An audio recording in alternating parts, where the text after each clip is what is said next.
Meditation 3. One day, perhaps millions of years into the future, our sun will begin to run out of hydrogen and helium. It will collapse into itself, the atoms of its substance rubbing against each other, generating heat, which will cause it to expand outward, becoming a red giant. The circumference will extend beyond the orbit of our little world. It will effectively be the end of our planet as a physical object, consumed by the fire that gives us life finally as it begins its death throes. But here's the question. What happens to the ghosts? If they are indeed immortal and tied to the physical location where they became ghosts, what happens to them when that physical location no longer exists? Are they then free to roam the cosmos, no longer attached to anything tangible? Are they required to remain where they were, even though the physical reality of the place no longer exists? We are moving through space constantly. Our Earth orbits the sun. The sun and solar system are moving through the universe as part of a spiral galaxy that spins around and around. That we are still stationary is an illusion. If ghosts actually exist and are non-physical entities, then there must be something that causes them to remain.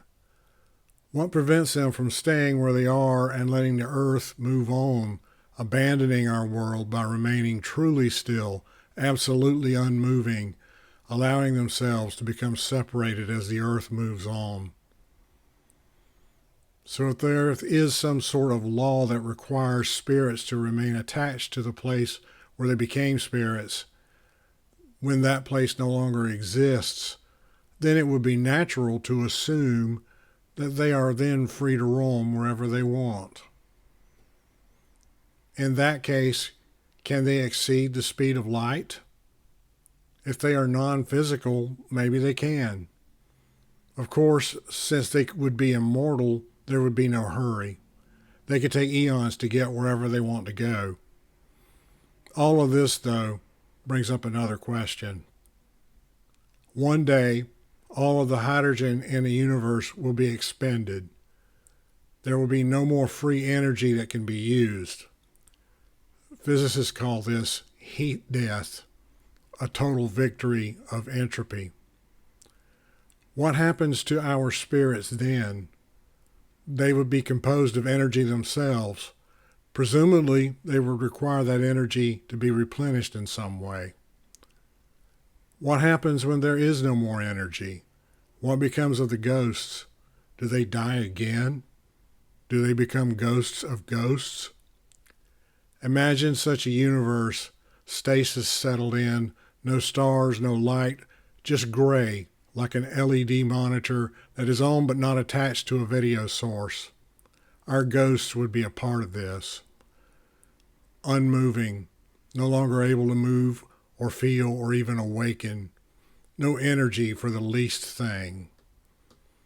Our ghosts, as well as any ghosts from other life forms, from other worlds throughout the universe, all existing in non-existence. No tiny points of light.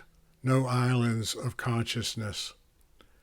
Just stasis, grayness, entropy, unless there's enough matter in the universe for it to begin collapsing in on itself, collapsing to a single point. Another big bang? Some think that this will happen eventually, uncounted eons into the future. The universe will begin again. Perhaps the new universe will operate under different physical laws. Perhaps not. In any case, what happens to our ghosts in this new universe, assuming that they aren't consumed in the collapse and explosion? If our ghosts survive, what do they become? Maybe they just fade away, their reasons for existing gone. Maybe they'll have a choice to fade away or remain. If they remain, what do they do? What purpose would they serve? Perhaps they'll resume their habits of haunting the living. Or perhaps they'll observe and pass along the knowledge and wisdom when they can. Could this be the origin of gods? No one can truly say. One day, though, in the far, far future, we'll all know for sure. Hello, this is J. Franklin Evans. Thank you for listening to this episode of Stories That Suck. Did this story suck? Let me know.